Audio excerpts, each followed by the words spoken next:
Hello friends and enemies! Today we are looking at Mafex X-Men Storm. So we actually have a couple of these X-Men Mafex figures that I haven't opened up yet because let's not talk about that, but we just got Storm in, so I'm going to go ahead and open her up before I forget or get sidetracked with other stuff. Got some fairly simple packaging, but it's still very eye-catching. Comic illustration of Storm right here, kind of where the comic book code would be on a comic. Some halftone shading. I really like the theming of this package. Product images on the sides.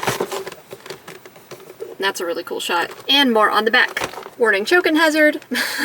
Man, sometimes my southern accent really comes out. Ages 15 and up. Adult collectible, not a toy. If you are below the age of 15 and you get your grimy little paws on this adult collectible, then you'll get hit by lightning, I guess. So let's go ahead and open her up. If you are a veteran of my humble channel, you will know that I am not an X-Men expert.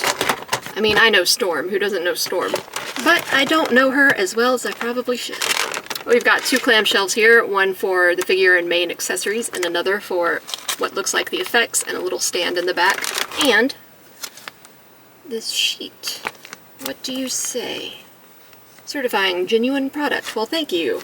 I love it when things are certified. Yeah, this is basically just instructions to make sure that the product you get isn't a knockoff. So we are looking at a genuine Storm. So I've played around with the figure already a little bit in getting it set up, and one thing I will say so far is that it is beautiful, but frustrating. Much like a unicorn. It doesn't take much for these hands to want to pop out.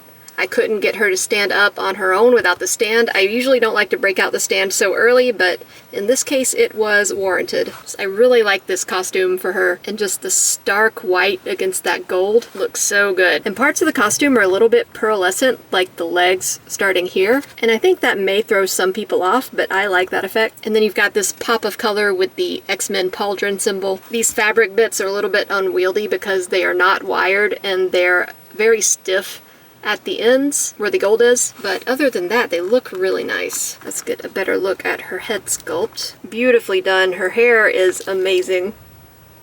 I maybe would have liked to see it a touch lighter, but then maybe it would have blended in with her costume a little bit too much. She's got the lightning bolt earrings. Oh, I should mention it's also actively storming outside right now, which is ironic. Is that the right word? You know, like the song. This belt right here is a loose piece. If you shift it around a little bit, you can see some abs underneath there, which is crazy. I love her puffy sleeves. I will say she is very thin, but this is a comic book figure, so it's not very surprising. Just part of that thinness, especially in the legs and the ankles, is what makes her not want to stand up, because her body is thin, but her hair is huge and very heavy. She looks cool though. So let's briefly and gently go over articulation. So what you're going to be able to do with the head is a little bit limited just because of that hair. It's big, it's crazy, it gets in the way. But she's got some up and down, side to side, and she's also got this neck joint, which really helps when you're trying to extend head poses. These pauldrons will shift a little bit, and we'll get into that further in a minute, but they shouldn't be a problem when you're lifting the arm. You've got a really nice, smooth butterfly joint there.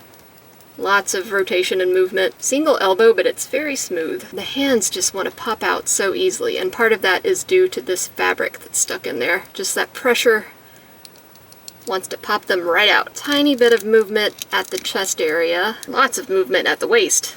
Also very smooth. Really nice leg movement. Can arc out so far in all directions. That's really nice. Back and forth and rock on ankle, and then a tiny little toe joint, which I don't know if that'll help any. It certainly did not help her stand up on her own. Sorry for sudden decapitation, but I just wanted to show you guys that the pauldrons do come off. They're attached to these holes in the back through pegs.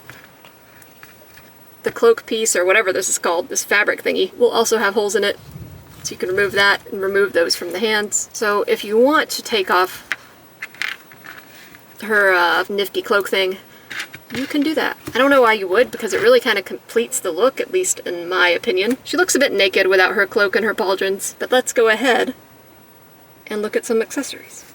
A head. Actually, you get 2 extra heads, and they're pretty much identical to the first head that comes on her body. They're all kind of the same expression. You know, she's always got the angry eyebrows. She's angry here, She's angry and maybe a little confused here, and she is just angry and about to kill someone here, I guess. They're all very similar.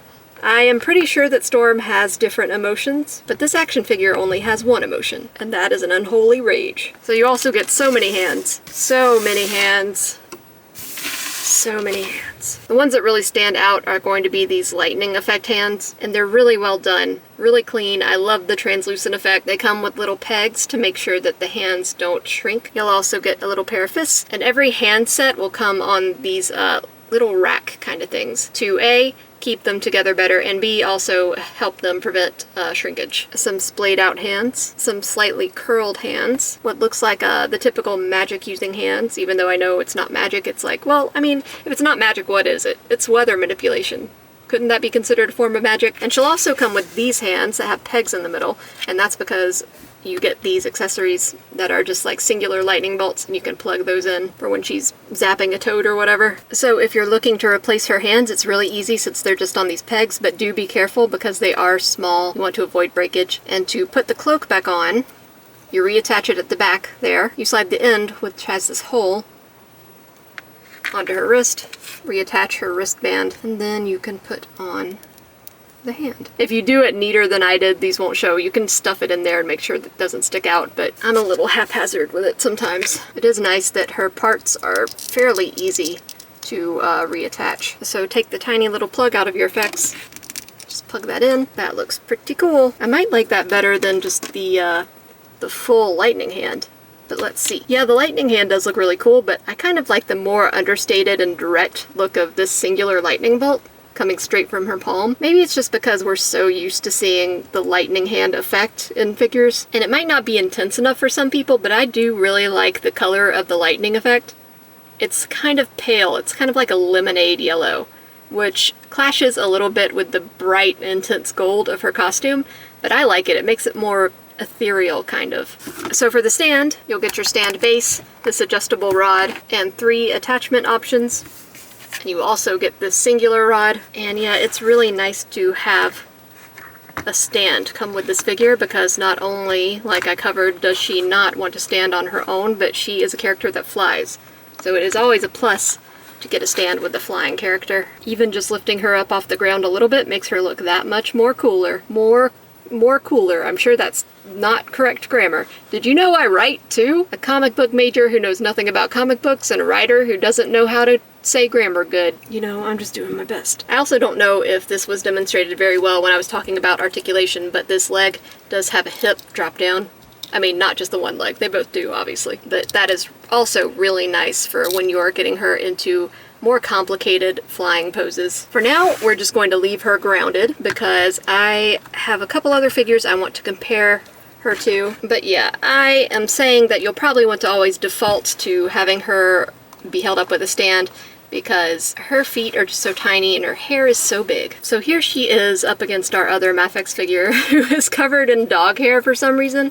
Maybe our dog was playing with it. But yeah, Peter B. Parker. Same scale, so they're going to look good together. So we also have a Marvel Legends Storm in the same costume, and she doesn't like to stand up on her own either. So you're looking at very similar figures. Obviously this one has a higher price point and it is newer, so it looks a lot less gummy, I would say, than this one. Also just the paint, everything on this one is so nice. And this one's okay, but just, you know, you can tell a difference. So that is about it for today.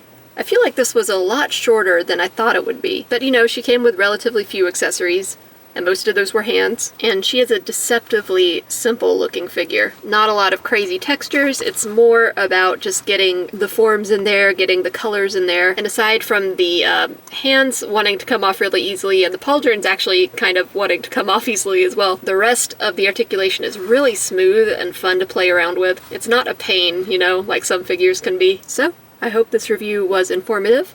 Likes and subscribes are very much appreciated. Comments are more than welcome. And I'll see you guys on the next one.